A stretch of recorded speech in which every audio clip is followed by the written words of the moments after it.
เอ้ยนี่นี่เอาโอ้มันนี่เอาพนักเนี่ยเครื่องตำเกลือ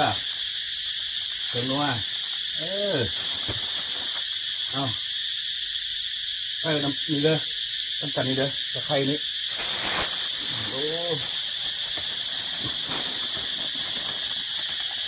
นุ่ม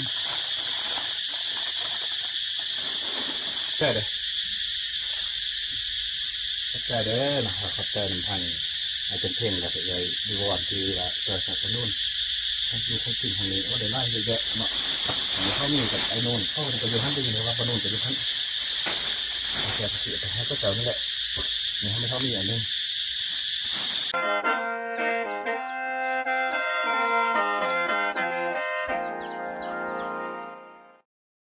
สบายดีครับทุกคนนี่ฮะกระสีได้เอาเครื่องนี่จะให้ไม่เข้าแผดเนาะโอ้ไล่อันไปโอเคกระสีลุงจุงนั่งเลยใครได้เอาไปกัน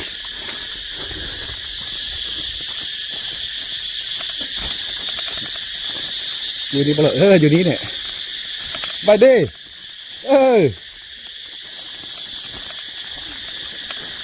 ลุกขึ้นนั่งลงแม่นั่งแม่ไปนี่กันเนี่ย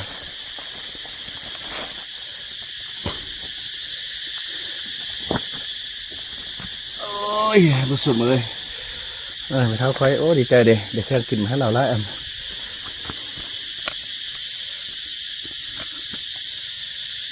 เครื่องกินมาให้ไม่เท้าแพทย์ว่าทางไอ้ย่ายใจดีจัด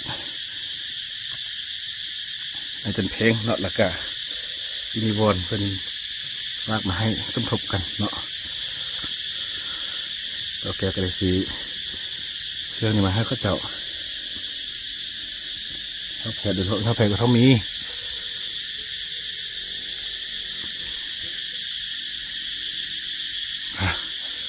นี่มีไข่ด้วย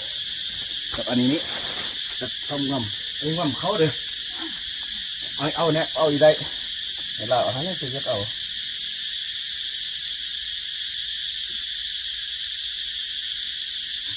ตัดกันเอางำฮัทนี่งำนี่เด้อ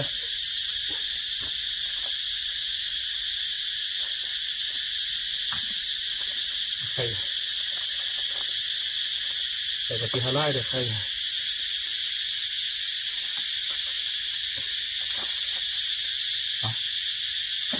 อันนี้ที่ว่าเพิ่มเงินที่มีว่าที่ซับเงินให้แต่ว่าเงินให้ยันเราที่ต้องเม็ดเนาะเราก็ให้ไอ้เป็นถึงเด้อนี่เด้อนี่ดินี่เอาโอ้มันนี่เอาพนักเนี่ยเครื่องตำเกลือเครื่องนัวเอาใส่น้ำนี่เด้อน้ำตาลนี่เด้อตะไคร้นี่โอ้นุ่ม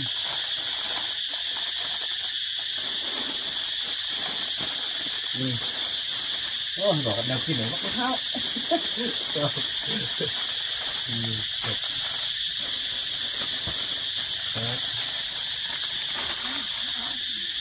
ี่เข้าไปแล้วเราต้องเข้าเดินนี่ให้เจ้าผู้เดียวเด้อมีเดินเข้าคนแล้ว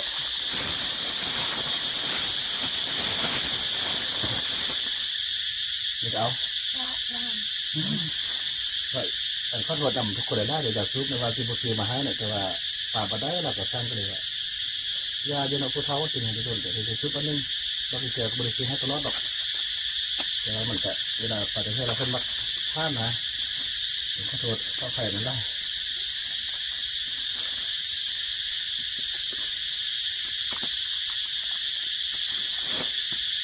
เอา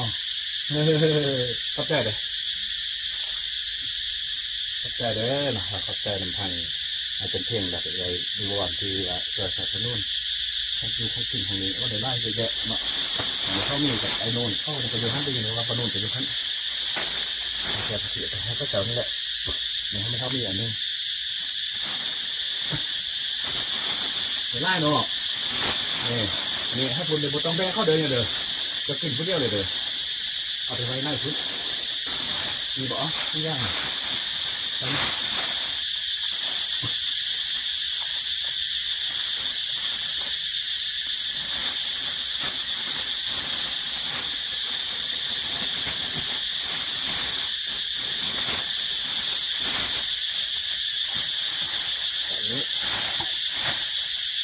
เก็บให้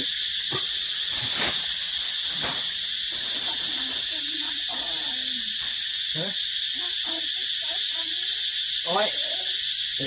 น้ำอ้อยโอ้หรือน้ำเนาะน้ำอ้อยหวานน้ำอ้อยมันกินกับเขาเนี่ยอยากได้กินน้ำอ้อยเปล่าชนะก็เนาะนี่ดูนั่นอีกคืนให้น้ำอ้อยแค่นี้นั่นเลยกินกับเขาเนี่ยโดยธรรมดาน้ำอ้อยมาให้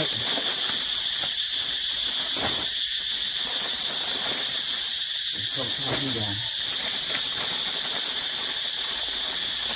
เดี๋ยวปั่นแก้วกินเด้อปั่นปุ๊กอันนี้นะปั่นกินเนี่ยกับเขามันโทรแล้วมีอีกแห้งแต่เขามีอยู่เลยเดี๋ยวให้มันเท่ามีเด้อเท่ามีเนาะแต่ผมบอกก็ได้เราจะเอาได้เท่ามีอีกเท่ามีแต่เราพอเรามาเอาเราขึ้นก่อนจะมาเอาเราอีกโอ้เท่านี้สบายใจดีไม่เท่าแดดนี่นะถ้ากับแบงเขาหมดที่เราสิเกียร์ได้แบงเขาเป็นทุกคนแหละแต่เพื่อนมาแต่เพื่อนอะไร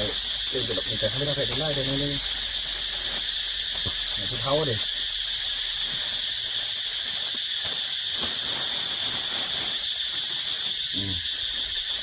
นี่เป็นทำเท่านี้เนาะน้ำอ้อยให้ตรงหน้าก่อนเนาะจะได้น้ำอ้อยให้ตรงหน้าก็มันกินให้อันนั้นง่อมเลยแล้วกินมาละง่อมเลยนะนี่นะง่อมตัวนี้นี่บ่มันบุกขึ้นมันร้อนเดี๋ยวบางเกี่ยวข้าวงานไปล้างมือกัน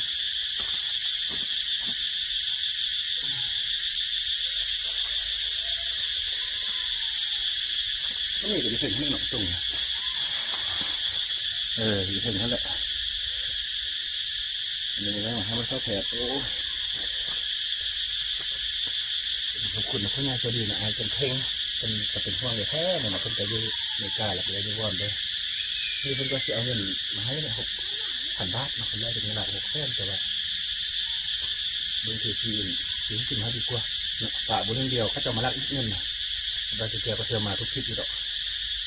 มีกินให้จะได้แต่คุณเป็นทิพย์ยุคันเขากินสมีผู้เดียวเนาะในบุคคลว่าเราจะกินได้ใช่แต่สาวฟองสาวน้อยคนเดียวเนาะเตะกันเป็นมือช่องน้อยกันเลยไปคิดมือคุณแหละมี10 ห่อเผ็ดเกลือเป็นงัวน้ำปลาจะซื้อเกลือมันเนี่ยพิเศษจะซื้อแต่ขนมเดียวถูกไหมอันนี้ก็ให้แต่ก็หนึ่งเสร็จแล้วเนี่ย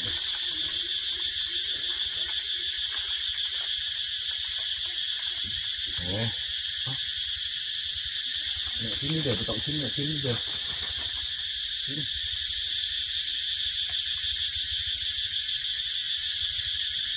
ใจคนกันเพื่อนเนี่ยอยู่พูดสมตั้งบอกเนี่ยแต่บอกแค่นี้นึงเนี่ยพับเลยหาแล้วเอาหาแล้วค่อยเอาหาแล้วเข้าแล้วเด้อไหนยาจะเข้าจะแบงเข้ายาจะรอบริกินเอาหาแล้วเด้อไม่ต้องเป็นห่วงเข้าหาแล้วรอจะหาแล้วแบงเราแบงให้แม่เขานะ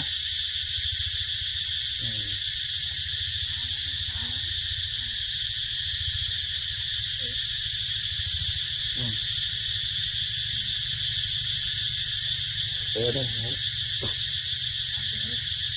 เขาหมดแล้ว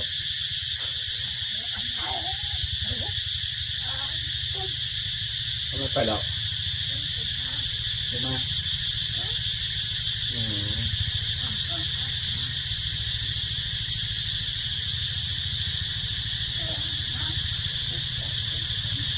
อืม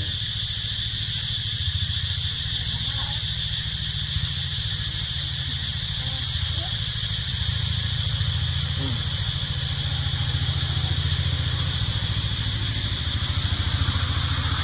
ไปลอกมันเนาะ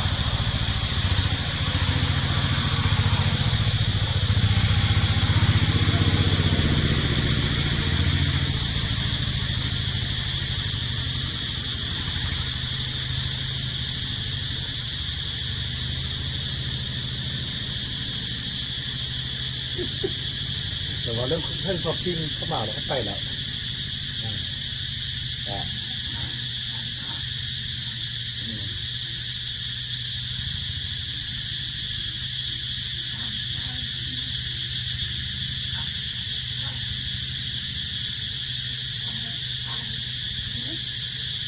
อืม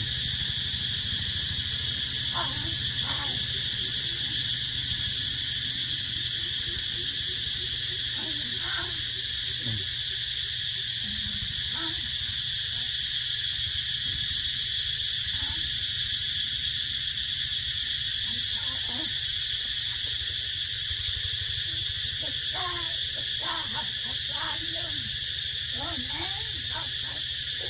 อืมศึกษาหนึ่ง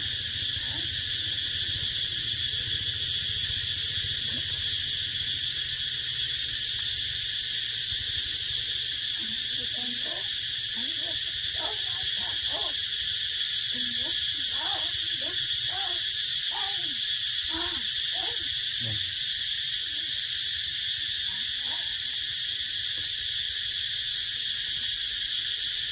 ปกติเนี่ยเอามีให้เลยนะเข้าแขกจะมาบอกอะไรมือนี้แต่ว่าเอาเงินว่าสีเงิน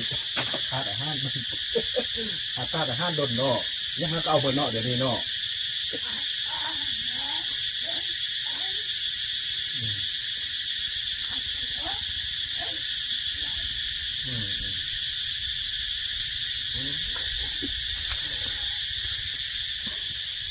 อืมได้ครบสุดกันหมดแล้วเด้เนี่ยมีทั้งไข่แดงไข่ในสาวน้อยเผ็ดแห้งเผ็ดเดี๋ยววันนี้ตำเจียวเนี่ยกินตามพอดีก่อนเด้อเผื่อเป็นนวลไม่เผ็ดเนี่ยโคตรไปเลยเพราะว่าอย่างน้อยก็มีกินกับข้าวเจียวกันเอ้ยเท่าเผ็ดเลยเอาดีใจแล้วเพิ่นต้มขนมขอบคุณนำทางไอ้นายใจดีทางไอ้เป็นเพลงอยู่สหรัฐอเมริกาแล้วก็พี่นิวอนเพิ่นเนาะเดี๋ยวซอย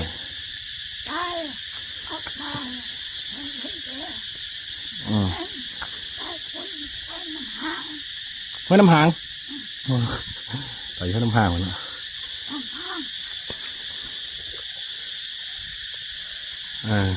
เป็นพ่อแม่ไปห้วยน้ำหาง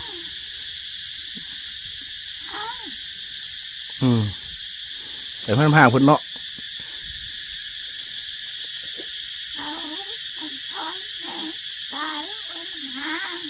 อืม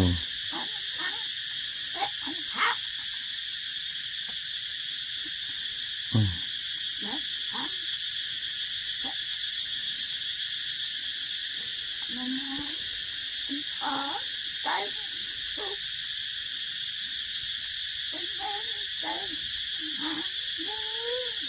อืมเราจะเล่าเรื่องเก่าอยู่ตลอดหรอกเดี๋ยวพ่อแม่ตายแล้วเนาะกลับไปกลับมาบนเก้าฟังเราจะเนี่ยเท่ากินเด้อนั่นเด้อดีใจแล้วมีของกินไล่แล้วปัญญาโอ้เขาหักกุมเด้อด้นเด้อสุกินฟุ้งเฟื่อยได้เด้อต้มมะเดียวหมดมะเดียวหมดเนี่ยยุ่งเด้แต่มาแจ้วบอกให้ตำหมดมะเดียวนี่ฮะตายหมดแล้วพ่อแม่ตายหมดแล้วอีเมืองก็ตายอืม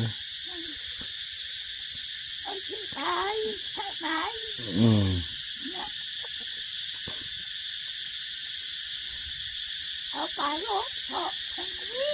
วิ่ง อืม เอา แทงตาย ไปรถเบิ่งคนเบิ่ง อ่า เบิ่งพอตายพอเลี้ยงเขาเขายาว อืม อันนี้ตายตายอันนี้ถึงเนาะเทอันเดียว เจ้าเพชรอันเดียว นี่ เจ้าแต่เพชรอันเดียวเนาะ ตายตาย